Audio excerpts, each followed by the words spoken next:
Julien du collège Bourésien à Marie.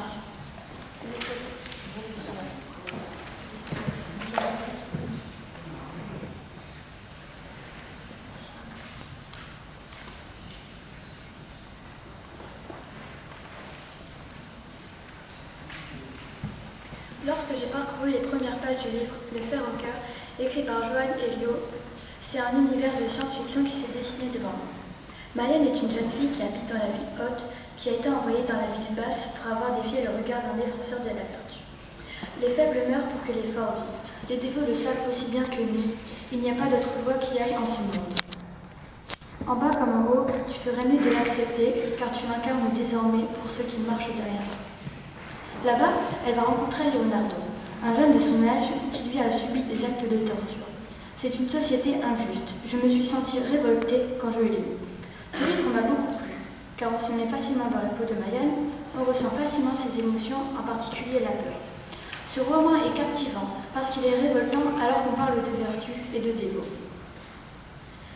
Le monde qui est dépeint est pourtant loin d'être l'idéal.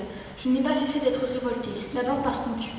On torture, on opprime des personnes dont le seul tort est de ne pas être conforme aux autres. D'être créatif, d'inventer des choses, de regarder droit, bien en face plutôt que de baisser le regard. J'ai été complètement abasourdie quand à la page 25, Mayenne subit une agression sexuelle par un des deux, un soi-disant défenseur de l'autre. Je vais vous lire ce passage. Je sentis son lourd corps se poser sur ma poitrine. Malgré la douleur, Mayenne n'osa pas se débattre, de crainte d'alimenter la fureur du prévôt. Si elle lui résistait, elle risquerait d'aggraver son cas. Sa mère l'avait élevé dans la crainte des hommes tels qu'il lui et ses semblables. Je trouve ces passages répugnants, remplis de cruauté. On n'a qu'une seule envie, défendre Mayenne contre cette humiliation. Ce passage m'a émue, car elle s'est fait agresser alors qu'elle n'avait absolument rien fait, à part une légère bousculade, ce qui n'explique en rien ce fait. Cet agissement sexiste, humiliant et incroyablement injuste. C'est un monde machiste plongé dans l'ignorance. La place faite aux femmes est réduite. Par exemple, elles ne peuvent pas sortir.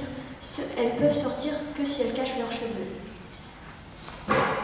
Le savoir et les technologies sont interdites. Cette société est tout à fait le contraire de la liberté. Le contraire aussi de la société telle qu'elle était pensée par les philosophes des Lumières. Ils voulaient démultiplier le savoir, les dévots, eux, veulent l'anéantir. Ce livre m'a fait penser au film Métropolis, comme la ville haute et la ville basse. Dans la ville basse, ils doivent travailler pour payer les activités de la ville haute. Ce film a été réalisé par Fritz Lang.